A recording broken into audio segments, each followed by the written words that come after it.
પંજાબ હરિયાણા અને યુપીથી ખેડૂત દિલ્હી કૂચના ભાગરૂપે રાજધાની તરફ આગળ વધી રહ્યા છે, જેના કારણે ઘણા વિસ્તારોમાં ટ્રાફિક જામના દ્રશ્યો સર્જાયા। લઘુત્તમ ટેકાના ભાવ અને અન્ય માંગણીઓને લઈને ખેડૂતો દિલ્હી તરફ અગ્રેસર થયા। ખેડૂતોને મનાવવા માટે લગભગ 5 કલાક સુધી ચાલેલી વાતચીતમાં કોઈ ખાસ નિર્ણય લેવાયો નથી।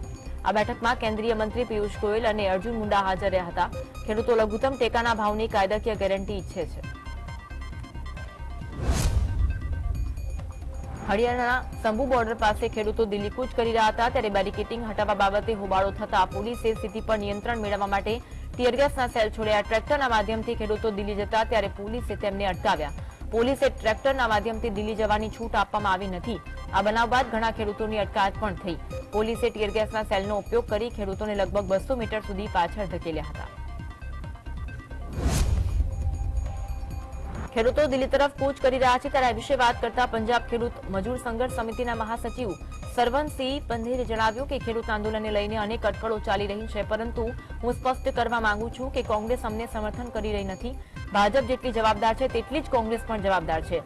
આ નીતિ કોંગ્રેસ લઈને આવી હતી। અમે કોઈ પણ રાજકીય પાર્ટીના પક્ષમાં નથી, અમે ડાબેરી ઉપર નથી। સીપીઆઈ અને સીપીએમ એ બંગાળમાં 20 વર્ષ શાસન કર્યું, પરંતુ તેમણે પણ અનેક ભૂલો કરી છે। દિલ્હીમાં ટ્રેક્ટર લઈ આવતા ખેડૂતોને અટકાવવામાં આવી રહ્યા છે। સિંધુ બોર્ડર, શંભુ બોર્ડર, હરિયાણાના બહાદુરગઢ સહિતના ક્ષેત્રોમાં કાયદો અને વ્યવસ્થાની જાળવણી માટે કોંક્રીટ સ્લેબ કાંટાવાળી તાર લગાવવામાં આવી। આ વિશે વાત કરતા હરિયાણાના ઉચ્ચ પોલીસ અધિકારીએ જણાવ્યું કે જે ખેડૂત પગપાળા આવવા માંગે છે તેમને દિલ્હીમાં પ્રવેશવા દેવામાં આવશે। ટ્રેક્ટર લઈને આવતા ખેડૂતોના કારણે રાજધાનીમાં ટ્રાફિક જામની સમસ્યા થાય છે। ખેડૂતો જાહેર પરિવહન જેમ કે ટ્રક અને રેલવેના માધ્યમથી દિલ્હી આવી શકે છે। દિલ્હીમાં કલમ 144 લાગુ કરવામાં આવી છે। ગજરના એસપી અર્પિત જૈને જણાવ્યું કે સુરક્ષા દળોની 11 ટુકડીની તૈનાત કરવામાં આવી છે। ટેકાના ભાવ માટે કાયદો ઘડવો તેમજ ખેડૂતોના દેવા માફ કરવા સહિતની 10 થી વધુ માંગણીઓ સાથે ખેડૂતો દ્વારા દિલ્હીમાં ફરી આંદોલન શરૂ થવા જઈ રહ્યું છે। પંજાબ, હરિયાણા અને અન્ય રાજ્યોના ખેડૂતો દિલ્હી તરફ આગળ વધી રહ્યા છે અને આ ખેડૂતો દિલ્હી પહોંચી શકે છે, જેને પગલે દિલ્હી અને હરિયાણામાં સુરક્ષા વધારવામાં આવી। ટ્રાફિક પ્રતિબંધને કારણે દિલ્હી એનસીઆરમાં લોકોને જામની સ્થિતિનો સામનો કરવો પડી રહ્યો છે। અનેક રસ્તાઓ પર વાહનો ધીરે ધીરે ચાલતા જોવા મળી રહ્યા છે। તો ખેડૂત આંદોલનના પગલે ગૌતમ બુદ્ધનગર પોલીસે ટ્રાફિક એડવાઇઝરી જાહેર કરી, જેમાં કહેવામાં આવ્યું કે દિલ્હી સાથે જોડાતી તમામ સરહદો પર બેરિકેડ લગાવીને સઘન ચેકિંગ અભિયાન ચલાવવામાં આવશે।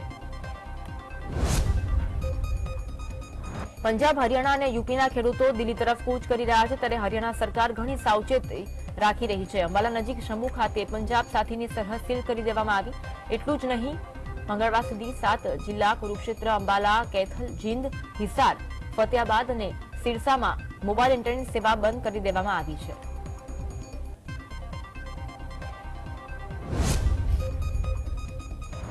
વડાપ્રધાન નરેન્દ્ર મોદી મંગળવારે યુએઈની મુલાકાતે ગયા છે। યુએઈના અબુધાબીમાં આવતીકાલે પ્રથમ હિન્દુ મંદિરનું ઉદઘાટન થવા જઈ રહ્યું છે, જેનું ઉદઘાટન વડાપ્રધાન મોદી કરશે। આ પહેલા મંગળવારે પીએમ મોદી અબુધાબીના ઝાયદ સ્પોર્ટ સિટી સ્ટેડિયમમાં ભારતીય પ્રવાસીઓને સંબોધિત કરશે। આ કાર્યક્રમનું નામ અહનાન મોદી રાખવામાં આવ્યું છે અને પીએમ અહીં દ્વિપક્ષીય વાતચીત પણ કરશે। વડાપ્રધાન નરેન્દ્ર મોદી સાંજે 4 વાગે અબુધાબીમાં દ્વિપક્ષીય બેઠકમાં ભાગ લેશે। ઉર્જા, ડિજિટલ ઇન્ફ્રાસ્ટ્રક્ચર અને પોર્ટના ક્ષેત્રોમાં સહયોગ પર સમજૂતી થઈ શકે છે। પશ્ચિમ બંગાળમાં કરોડો રૂપિયાના રાશન કૌભાંડની તપાસના સંદર્ભમાં અધિકારીઓએ કોલકાતામાં અનેક સ્થળોએ દરોડા પાડવાનું શરૂ કર્યું। એક વરિષ્ઠ અધિકારીએ જણાવ્યું કે કેન્દ્રીય દળોની સાથે આવેલી ઈડીની ટીમોએ salt lake, Kaikhali, Mirza Ghalib street, Howrah અને કેટલાક અન્ય સ્થળોએ દરોડા પાડ્યા। તેમણે કહ્યું હતું કે લોકોની પૂછપરછ કરવામાં આવી રહી છે, તેમાં ઉદ્યોગપતિઓ અને કૌભાંડમાં અગાઉ પકડાયેલા આરોપીઓની નજીકના લોકોનો સમાવેશ થાય છે। ઈડીના એક અધિકારીએ કહ્યું કે આ દરોડા રાશન વિતરણ કૌભાંડ સંબંધિત છે।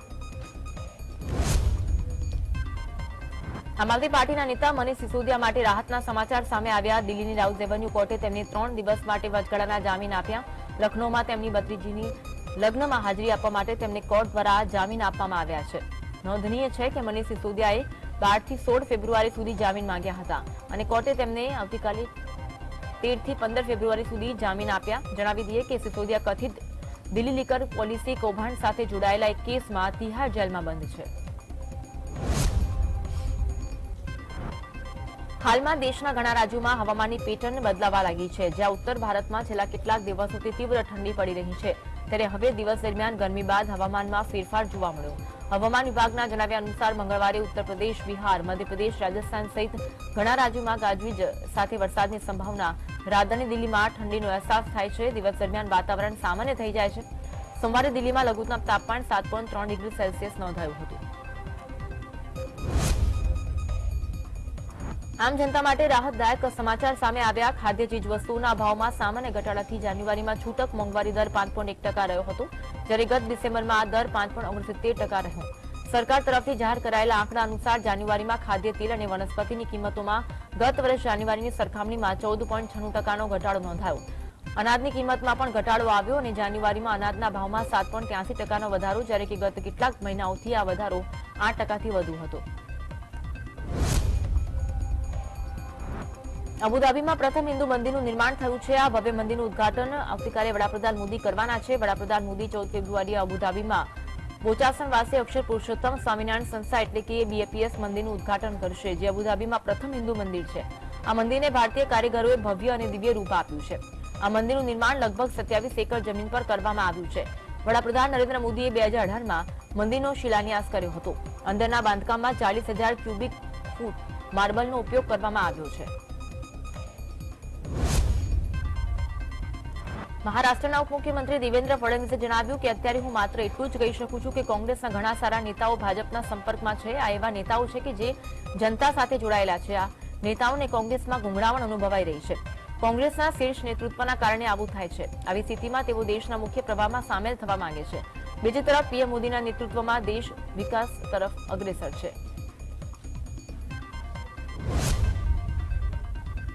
બિહાર વિધાનસભામાં મુખ્યમંત્રી નીતિશ કુમારને 129 ધારાસભ્યોના સમર્થન સાથે વિશ્વાસ મત જીત્યો. નીતિશ સરકારને 128 ધારાસભ્યોનું સમર્થન હતું, પરંતુ તેમને 129 મત મળ્યા, જ્યારે આરજેડીના 3 ધારાસભ્યો ચેતન આનંદ, પ્રહલાદ યાદવ અને નીલમ દેવી નીતિશના સમર્થનમાં ગયા હતા.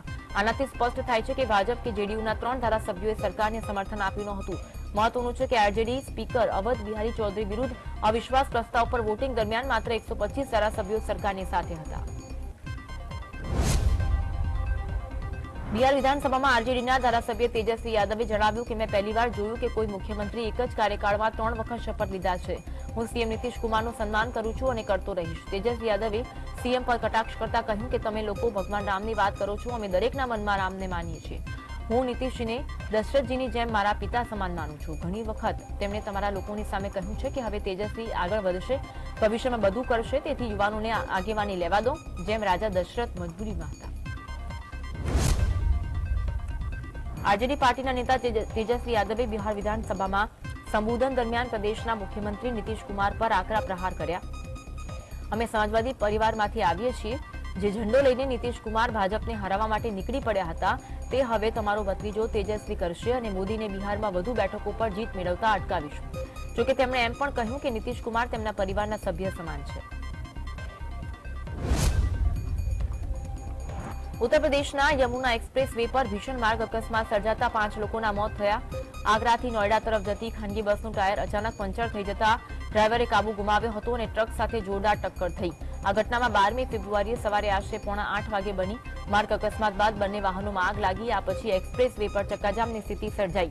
ઘટનાની જાણ થતાં ફાયર બ્રિગેડની ટીમ પણ ઘટના સ્થળે રવાના થઈ. મૃત્યુ પામેલા 5 યાત્રીઓ સિવાય અન્ય મુસાફરોને બચાવવામાં સ્થાનિક તંત્રને સફળતા મળી હતી. ઉત્તરાખંડના હલ્દ્વાનીમાં સ્થિતિ સામાન્ય થતા પોલીસે કર્ફ્યુમાં રાહત આપી. આ દરમિયાન એવા અહેવાલ સામે આવી રહ્યા છે કે પોલીસની કાર્યવાહીના ડરથી ઘણા પરિવારો પલાયન કરી રહ્યા છે. અનેક પરિવારો ઘર છોડી અન્ય શહેર તરફ જઈ રહ્યા છે. બનભુલપુરામાં લગભગ 300 પરિવારો ઘરોને તાળા મારીને ઉત્તર પ્રદેશના વિવિધ શહેરોમાં જતા રહ્યા છે.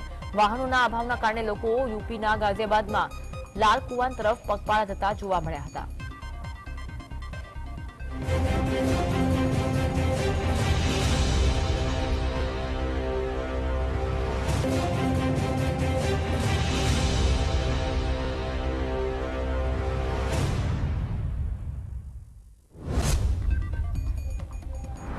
અમદાવાદમાં સૌથી વધુ લોકો ફૂડ પોઈઝનિંગનો શિકાર બન્યા. જ્યાં રાજપીપળાથી જાન લઈને આવેલા જાનૈયાઓ સહિત કન્યા પક્ષના લોકો નિકોલમાં ફૂડ પોઈઝનિંગનો ભોગ બન્યા. આ જાનૈયાઓ માટે વેલકમ ડ્રિંક સાથે દૂધની બનાવટનો જ્યુસ અને ગાજરના હલવા સાથેનું ભોજન પીરસાયું હતું. જે બાદ કન્યા વિદાય બાદ જાનૈયાઓ સીટીએમ એક્સપ્રેસ હાઈવે પહોંચ્યા ત્યારે એક પછી એક જાનૈયાઓને ઉલટી થવા લાગી હતી. અમદાવાદમાં લગ્નમાં ફૂડ પોઈઝનિંગની ઘટના બાદ કોર્પોરેશન દ્વારા ચેકિંગ હાથ ધરવામાં આવ્યું. હોટેલ મેરીગોલ્ડ દ્વારા લગ્નમાં રસોઈ બનાવવામાં આવી હતી અને હસમુખભાઈ માવાવાળા માણેકચોકથી માવો મંગાવવામાં આવ્યો હતો.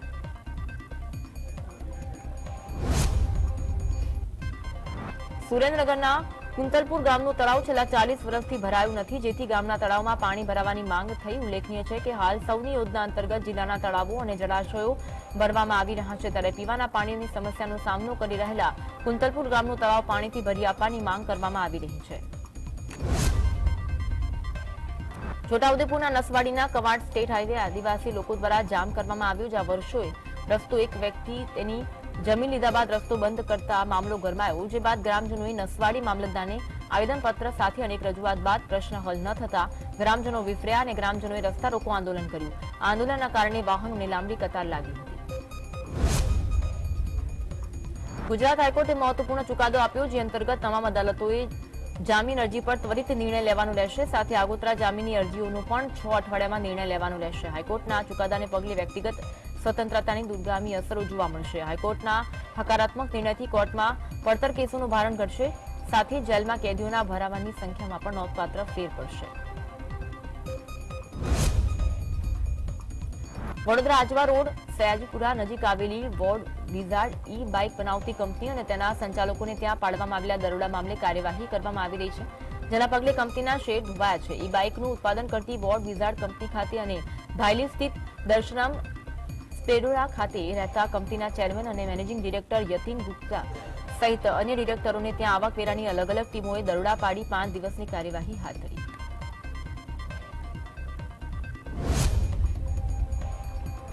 ભરૂચના જંબુસરમાં આવેલી સબ ડિસ્ટ્રિક્ટ હોસ્પિટલમાં બાળરોગના ડોક્ટર હાજર ન હોવાના કારણે સારવાર અર્થે આવતા લોકોને હાલાકીનો સામનો કરવાનો વારો આવ્યો. કરોડોના ખર્ચે બનાવેલા નવનિર્મિત જંબુસર સબ ડિસ્ટ્રિક્ટ હોસ્પિટલ, જેમાં ફિઝિશિયન, ઓર્થોપેડિક, બાળરોગ સહિતના ડોક્ટરની જગ્યા ખાલી પડી છતાં તંત્ર દ્વારા જગ્યા ન ભરાતા લોકોને હાલાકી પડી રહી છે અને ગરીબ જરૂરિયાતમંદ દર્દીઓને ના છૂટકે ખાનગી હોસ્પિટલનો સહારો લેવો પડી રહ્યો છે.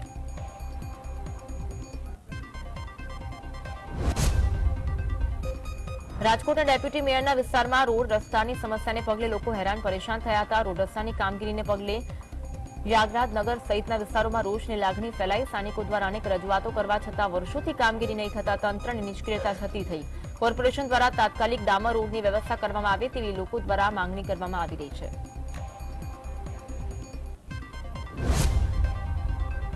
રાજકોટમાં ઇન્ડિયા ઇંગ્લેન્ડ વચ્ચે 15 ફેબ્રુઆરીથી એસસીએ સ્ટેડિયમ ખાતે ત્રીજી ટેસ્ટ મેચ રમાશે. મેચને લઈ ઇંગ્લેન્ડ ક્રિકેટ ટીમ દ્વારા એસસીએ સ્ટેડિયમ ખાતે નેટ પ્રેક્ટિસ કરવામાં આવી. કેપ્ટન બેન સ્ટોક્સ, જોની રોસેટ, Joe Root, James Anderson, Rehan Ahmed, Ben Duckett સહિતના ખેલાડીઓ પ્રેક્ટિસ સેશનમાં છે.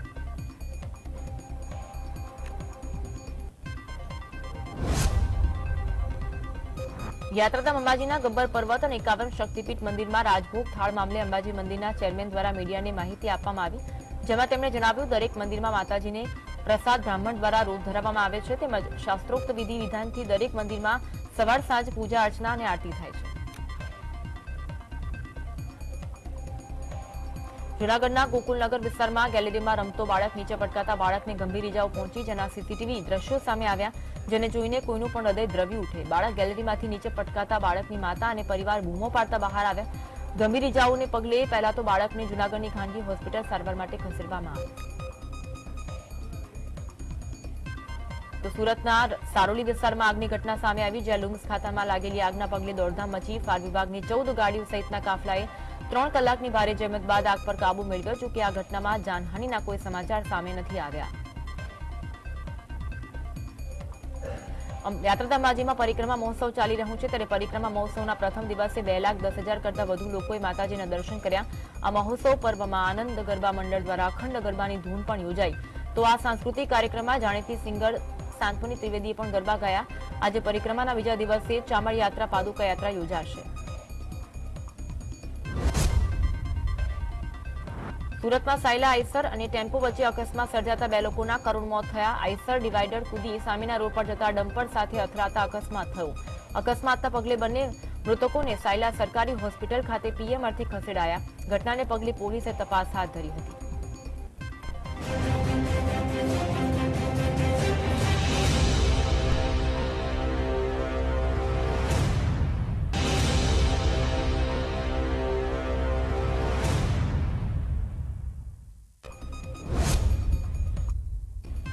ગુજરાતમાં સરકારી શાળામાં ભણતરની ગુણવત્તાને લઈ અવારનવાર સવાલો ઉઠે છે ત્યારે વિધાનસભા ગૃહમાં હવે સરકારે સ્વીકાર કરવો પડ્યો છે કે રાજ્યમાં 1606 શાળાઓ એવી છે કે જે એક જ શિક્ષકથી ચાલે છે। ગૃહમાં કોંગ્રેસના ધારાસભ્ય શૈલેષ પરમાર અને તુષાર ચૌધરીએ શિક્ષકોની અછત પર સવાલ ઉઠાવ્યા। તેમણે પૂછેલા સવાલનો શિક્ષણ મંત્રી કુબેર ડિંડોરે જવાબ આપી સ્વીકાર કર્યો કે રાજ્યમાં શિક્ષકોની ભારે અછત છે। રાજ્યમાં 19,650 શિક્ષકોની ઘટ છે। મહેસાણા જિલ્લામાં વિજાપુરના કોંગ્રેસના પૂર્વ ધારાસભ્ય સીજે ચાવડા ભાજપમાં જોડાયા। વિજાપુરમાં સીઆર પાટીલની અધ્યક્ષતામાં આયોજિત કાર્યક્રમમાં તેમણે આરોગ્ય પ્રધાન ઋષિકેશ પટેલ અને પ્રદેશ ભાજપ મહામંત્રી રજની પટેલની ઉપસ્થિતિમાં કેસરીયો ધારણ કર્યો। ગત વિધાનસભા ચૂંટણીમાં સીજે ચાવડાએ રમણલાલ પટેલને હરાવ્યા હતા ત્યારે તેમના ભાજપ પર જોડાતા સીજે ચાવડા અને રમણલાલ પટેલ સ્ટેજ પર ગળે મળતા નજરે પડ્યા હતા। ભાજપમાં જોડાવા મામલે સીજે ચાવડાએ નિવેદન આપતા જણાવ્યું તેઓ વિકાસની વિચારધારા અને ભાજપની કામ કરવાની પદ્ધતિથી પ્રભાવિત થઈ જોડાયા છે। તેમાં તેમને કોઈ પદની લાલચ આપવામાં નથી આવી તેમની કેપેબિલિટી જોવામાં આવી છે। કોંગ્રેસની કામ કરવાની પદ્ધતિ અટવાયેલી છે। ભટકાયેલી કોંગ્રેસને જોઈએ તે દિશા બતાવનાર લીડરશીપ જેવું કોઈ રહ્યું નથી। સુરેન્દ્રનગરના વેલાડા ગામમાં આવેલા ખેતરમાં જીરાના પાકમાં દવાનો છંટકાવ કરતા ખેડૂતના યુવકનું મોત થયું। ખેતરમાં ઉભેલા જીરાના પાકને સુકારો લાગ્યો હોવાના કારણે મંગાભાઈ ઝાલા નામનો યુવક દવા છાંટી રહ્યો હતો। તે દરમિયાન ઝેરી દવાની ગંભીર અસર સર્જાતા યુવકનું ખેતરમાં મોત થયું। વિગત અનુસાર યુવક બાયો એનર્જી નામની દવાનો છંટકાવ કરી રહ્યો હતો। ખેડૂતના યુવકના મોતના પગલે પરિવાર શોકમગ્ન બન્યો। યુવકના મૃતદેહને પીએમ માટે સરકારી હોસ્પિટલ ખસેડવામાં આવ્યો હતો। સુરતના હીરા ઉદ્યોગમાં ચાલતી આર્થિક મંદીના કારણે રત્ન કલાકારે ચોરીનો માર્ગ અપનાવ્યો। જ્યાં ફ્લેટ માટે લીધેલી બેંકના લોનના હપ્તા ન ભરી શકતા રત્ન કલાકાર ચોરીના રવાડે ચડી ગયો। મળતી માહિતી અનુસાર રત્ન કલાકારે બેંક લોનનો 16,000નો હપ્તો ભરવા માટે મોટરસાયકલની ચોરી કરી।